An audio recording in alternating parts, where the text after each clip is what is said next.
ನಿಮ್ಮ ಸರ್ಕಾರದ್ದು? ನಾನು ಸರ್ಕಾರದ ಸ್ಪೋಕ್ಸ್ಮನ್ ಅಲ್ಲ.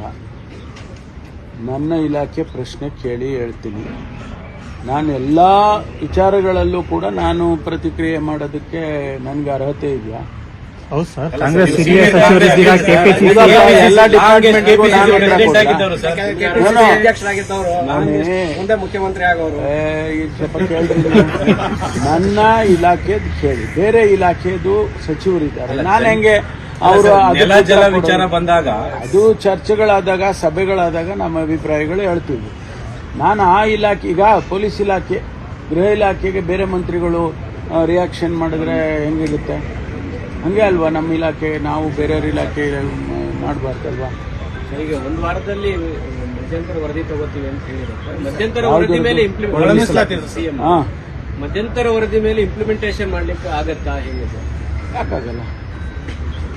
ಮಧ್ಯಂತರ ವರದಿ ಮೇಲೆ ನಿರ್ದಿಷ್ಟವಾದಂಥ ಸಲಹೆಗೆ ಬಂದಿದ್ರು ಅದರ ಮೇಲೆ ಸರ್ಕಾರ ತೀರ್ಮಾನ ಮಾಡ್ಬೋದಲ್ಲ, ಅದಕ್ಕೇನು ತೊಂದರೆ ಇಲ್ಲ. ಅದನ್ನು ನಿನ್ನೆ ಚರ್ಚೆ ಮಾಡಿದ್ದೇವೆ ನಾವು. ಅದನ್ನೆಲ್ಲ ಚರ್ಚೆ ಮಾಡಿ ಸುದೀರ್ಘವಾದ ಚರ್ಚೆ ಮಾಡಿದ್ದೀವಿ ನಿನ್ನೆ ದಿವಸ. ಆಮೇಲೆ ಏನು ಜಸ್ಟಿಸ್ ನಾಗಮೋಹನ್ ದಾಸ್ ಅವರು ಅನೇಕ ವಿಚಾರಗಳನ್ನು ಪ್ರಸ್ತಾಪ ಮಾಡಿದ್ದಾರೆ. ಅದು ವರದಿಯಲ್ಲಿ ರೂಪದಲ್ಲಿ ಬಂದಾಗ ಅದಕ್ಕೆ ಆಕ್ಟ್ ಮಾಡೇ ಮಾಡ್ತೀವಿ. ಹೋರಾಟಗಾರನ ವಿಶ್ವಾಸಕ್ಕೆ ತಗೊಳ್ಳಿ ಅಂತ ಸಿಎಂ ಹೇಳಿದ್ದಾರೆ ಸರ್. ತಗೊಂಡೇ ಮಾಡೋದು. ಈಗ ಇಲ್ಲಿವರೆಗೂ ತಗೊಂಡೇ ಮಾಡಿದ್ದೀವಲ್ಲ. ಈಗ ಇಡೀ ರಾಜ್ಯದಲ್ಲಿ ಅನೇಕ ಹೋರಾಟಗಳನ್ನು ಮಾಡಿದ್ದಾರೆ ಕಳೆದ 25-30 ವರ್ಷದಿಂದ. ಅದಕ್ಕೆ ಸಂಬಂಧಪಟ್ಟಾಗೆ ನಾವು ಸರ್ಕಾರದಲ್ಲಿ ಅವ್ರನ್ನ ವಿಶ್ವಾಸಕ್ಕೆ ತಗೊಂಡೇ ಚರ್ಚೆಗಳು ಮಾಡಿದ್ದೀವಿ. ಅಂತಿಮವಾಗಿ ಈಗ ನಮಗೇನು ಸುಪ್ರೀಂ ಕೋರ್ಟಲ್ಲಿ ಎಂಪೆರಿಕಲ್ ಡೇಟಾದ ಆಧಾರ ಇಟ್ಕೊಂಡು ಮಾಡಿ ಅಂತ ಹೇಳಿದ್ರು. ಅದಕ್ಕೆ ನಾವು 2011 ಸೆನ್ಸಸ್ಸು ಅದು ಉಪಯೋಗ ಆಗುತ್ತಾ ಅಂಥೇಳಿ ನಾಗಮೋಹನ್ ದಾಸ್ ಅವರು ನೋಡಿದ್ದಾರೆ.